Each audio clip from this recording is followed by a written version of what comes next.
بطل العرب بكل جدارة واستحقاق الموسم الماضي. إذن مواجهة على الورق تبدو مواجهة قوية ومثيرة لطبيعة الفريقين أولا، وكذلك لحاجة كل فريق لإثراء سجله بالألقاب والكؤوس. الفريقان تعودا على إثراء سجل كل وخزائنهم بالألقاب والكؤوس، بالنسبة طبعا لمولودية الجزائر أو بالنسبة لوفاق قسطيف. مولودية الجزائر 6 بطولات في رصيدها، 6 كؤوس في رصيدها: كأس ممتازة، كأس 2006، وكأس إفريقيا للأندية البطلة. وفاق قسطيف هو الآخر، 3 بطولات، 6 كؤوس: كأس إفريقيا للأندية البطلة سنة 88، ولقب أخير وغالي جدا كان الموسم الماضي لحساب كأس العرب للأندية أبطال الدوري. إذن وفاق قسطيف سيدخل هذه المباراة بالتشكيلة التالية: ناتاش في حراسة المرمى، طبعا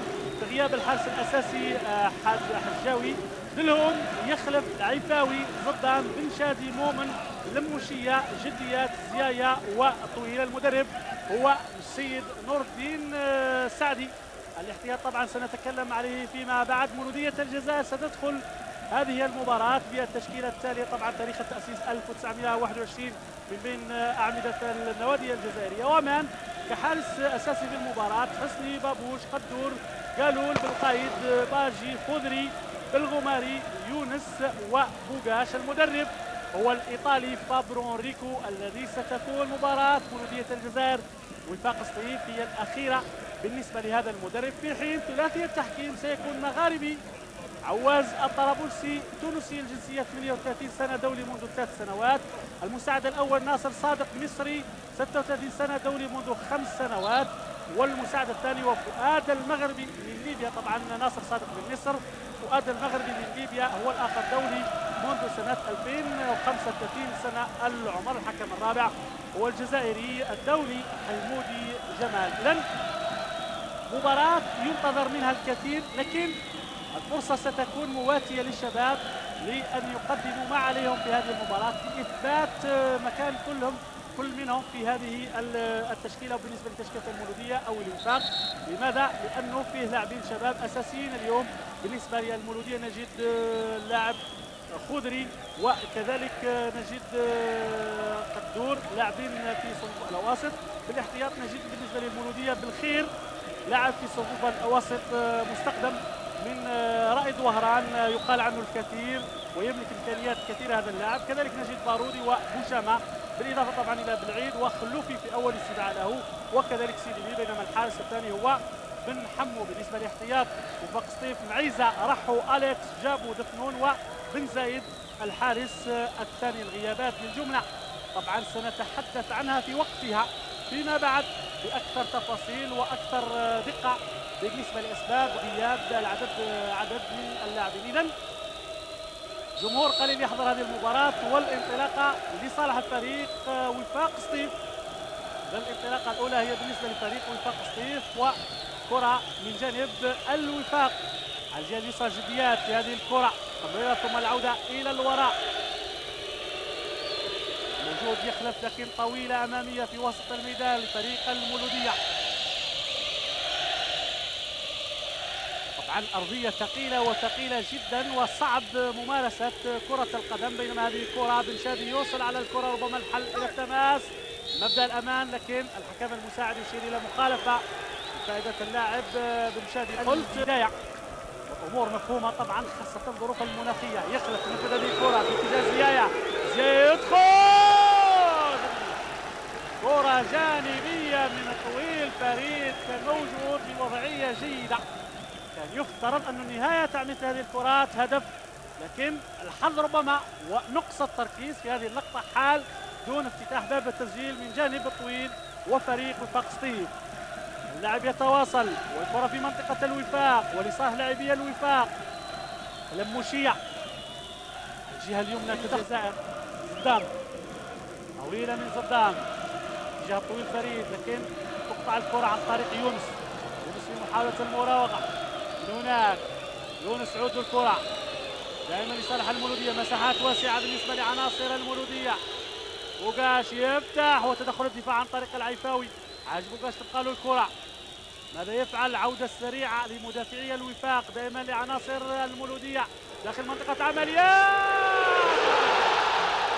منطقة العمليات والهدف الأول عن طريق يونس موضوع وموجود في وضعية مناسبة جدا للتسجيل أمام تباطؤ وتردد في دفاع وفاق سطيف وافتتاح باب التسجيل في وقت مبكر للمولودية عن طريق يونس سفيان.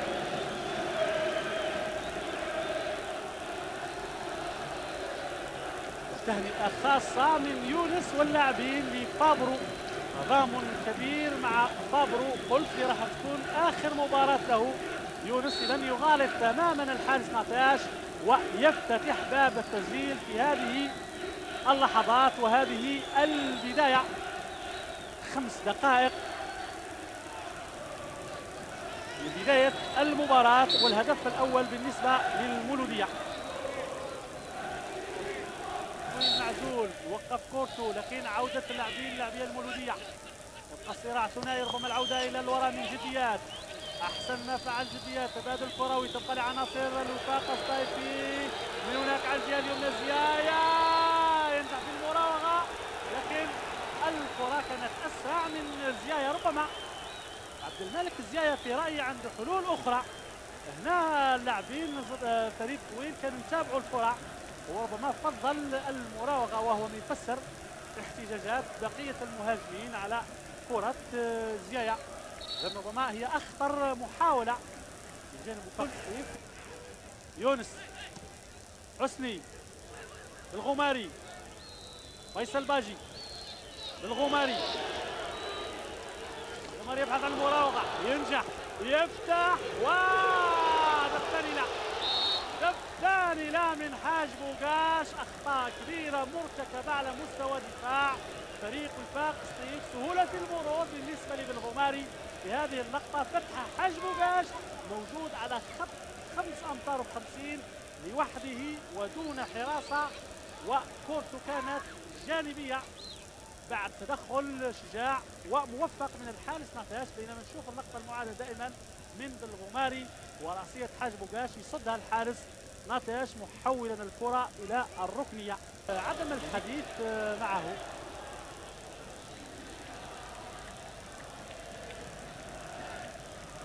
خالد هو اللي كان وراء هذه الكرة. خلفت نفذ بسرعة وتدخل ناتاش مرة أخرى من هذه الكرة السريعة التي نفذت بسرعة فاجأت دفاع فريق وفاق سطيف. شوف التسديدة من يونس وناتاش ربما الوحيد اللي كان فطن ويقف في هذه الكرة، وبالتالي أنقذ الموقف وأنقذ فريقه من هدف ثاني. الركنية تنفذ اتجاه القائم الثاني وموجود فيصل باجي يوصل على الكرة.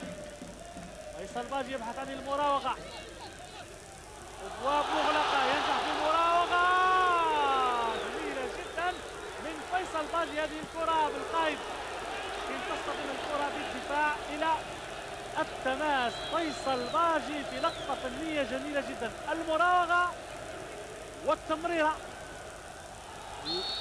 خارج القدم، تمريرة رائعة جدا من فيصل باجي وكرة أخرى خطيرة، بينما فيه إنذار على ما أعتقد اللاعب قدري. شوف المراوغة لمومن والتمريرة، طريقة التمرير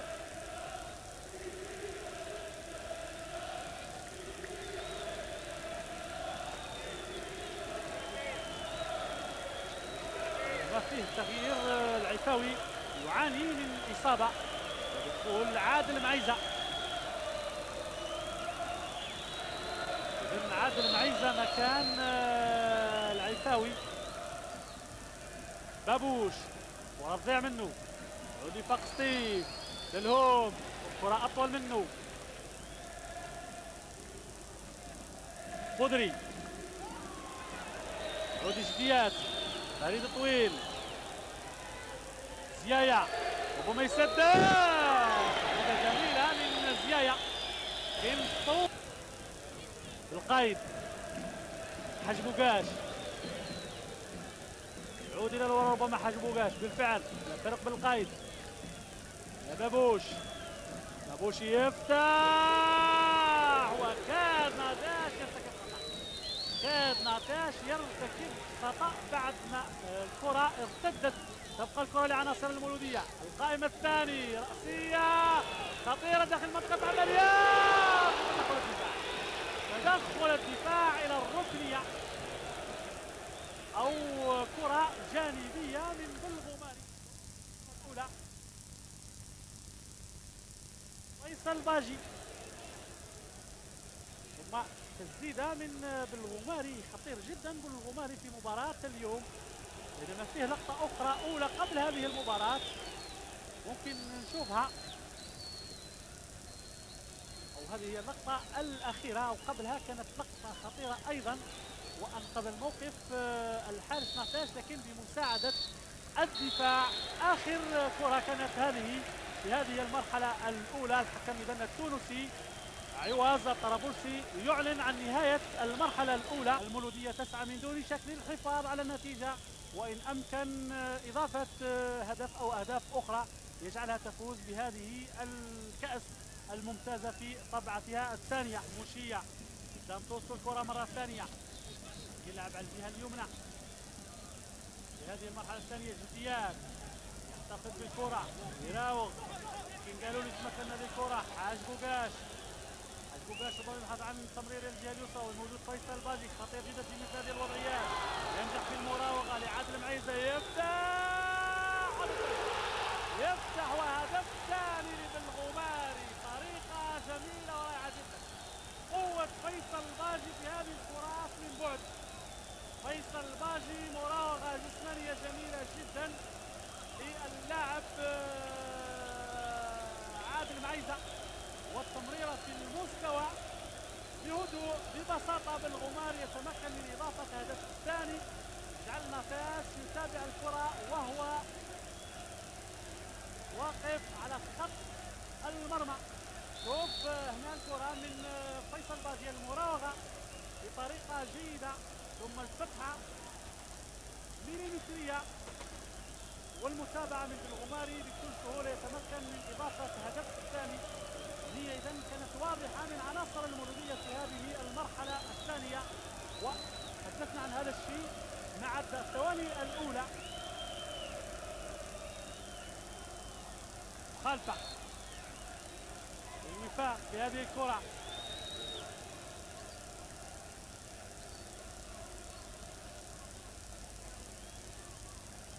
نقطة دائما وفاق ستيف.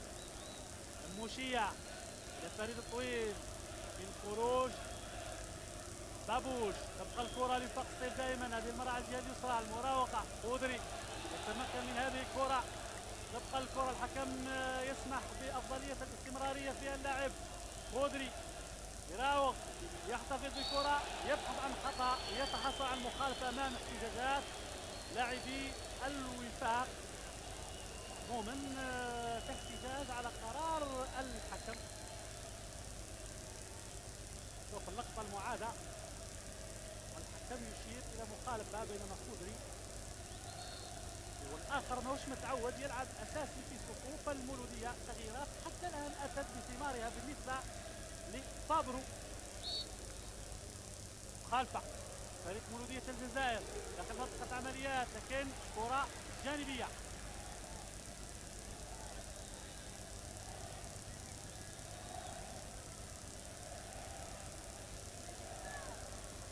ناتاش كرة طويلة في استقبالها جالول.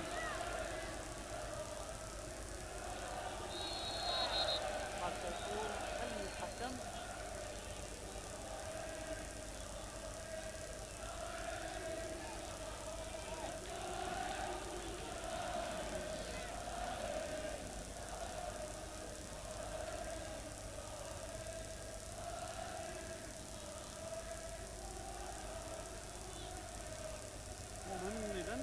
هو من ارتكب هذه المخالفة.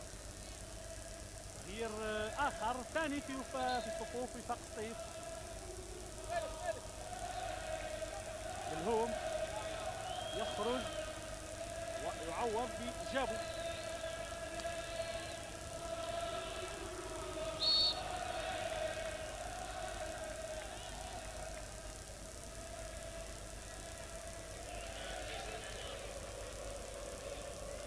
جلول ايش وضعية التسلل يقول الحكم. كرة لحاج بوغاش خطيرة على الجهة اليسرى ونفذ خطيرة وهدف ثالث من فيصل الباجي. خطأ كبير مرتكب من الدفاع والفاقسي من حاج بوغاش تنتهي عند اللاعب فيصل باجي يتمكن من إضافة هدف ثالث مفاجئ جدا لدفاع وفاق الصيف اللي كان ظن انه حاج بوكاش موجود في وضعية تسلل. لأن هدف ثالث النتيجة صارت أثقل بالنسبة لوفاق الصيف في هذه المباراة حتى الآن. فيصل باجي يتمكن إذن من توقيع الهدف الثالث بهذه الطريقة وهذه الكيفية.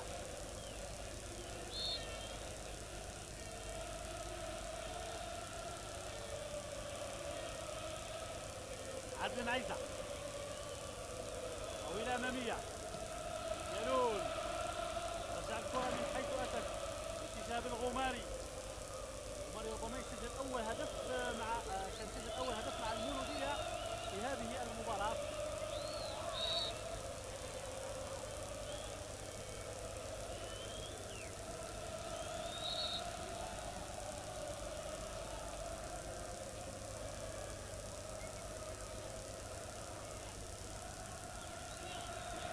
زياد جابوا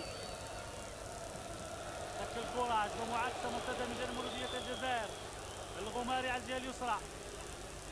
الغماري يبحث عن المراوغة أمام عادل معيزة يتفوق في الأخير عادل معيزة. تغطية موجودة من بن شادي.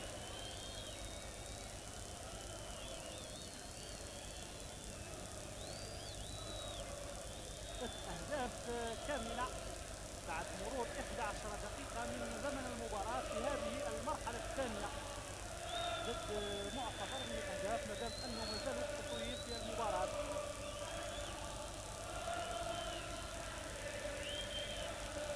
محاولة المراوغة خضري يقطع الطريق من أمام مؤمن يستفيد من مخالفة. مش عارف بعد إعلان الحكم عن أخطاء وعن مخالفات لماذا فيه حديث. القرار اتخذ صدر لا مجال للتراجع. ماذا ينفع الحديث والكلام مع الحكم؟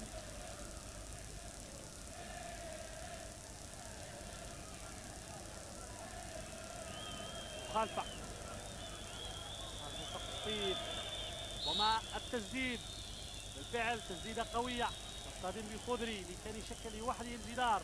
مؤمن ضيع منه الكرة. يعود ليونس يبحث عن المراوغة على الجهة اليسرى لكن تغطية موجودة مباشرة إلى الحارس. حذاري من الخطأ حذاري ناتاش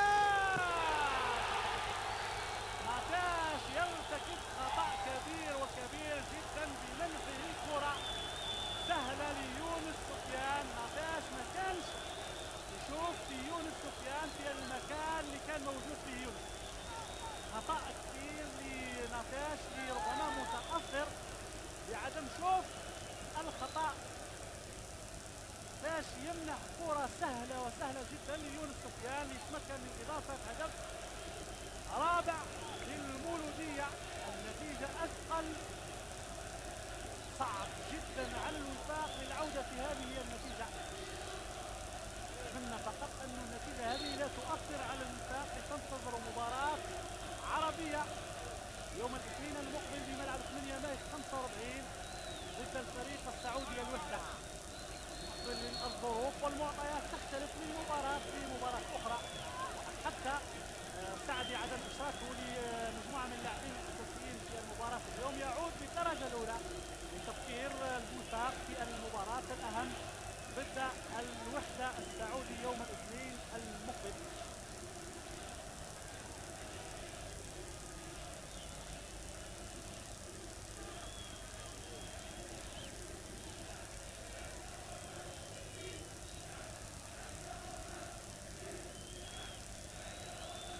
داخل منطقة العمليات تسديدة لكن بعيدة. تسديدة قوية لكنها بعيدة عن مرمى الحارس ومان. نقدر نقول موجود في راحة في طبيعة هذه المباراة خاصة في المرحلة مؤمن. هناك على الجهة اليسرى الموجود يخلف يفتح قادم كوتو بالدفاع جابوا ثم طويل يفتح طويل ذكية جدا من طويل لكن كانت فوق العارضة الأفقية. محاولة ذكية من طويل. شوف الكرة فتحة وتسديدة في نفس الوقت في محاولة لمخادعة محمد رضا ومان. ودائما لعناصر المولودية صالح يونس رزقه ضايعة ودي فقطيف جابوا كيف هذه الكرة أودري مكان هذه الكرة يستعيد بدون ارتكاب الخطأ. فيصل باجي ينتظر حاج بوغاش يوصل حاج بوغاش ماذا يفعل؟ فيصل باجي تبادل كروي ناجح باتجاه سيديبي لكن بالشادي في المكان المناسب. الكرة تبقى لعناصر المولودية. هذه الكرة من بالقايد التماس لفريق فقطيف. من هناك على الجهة اليسرى موجود يخلف ثم هذه الكرة على الجهة اليسرى باتجاه جابو يوصل على الكرة يبحث عن المراوغة يحسن جيدا المراوغة لكن بابوش يقطع الطريق أمامه والحكم يعلن ويشير إلى مخالفة.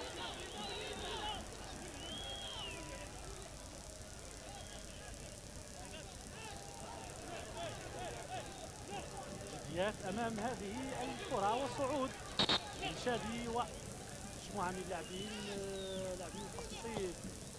جديات رأسية لكن بعيدا. عادل معيزة كان موجود في موقع جيد لكن استقباله للكرة لم يكن كما يجب وبالتالي تسويق وتضييع.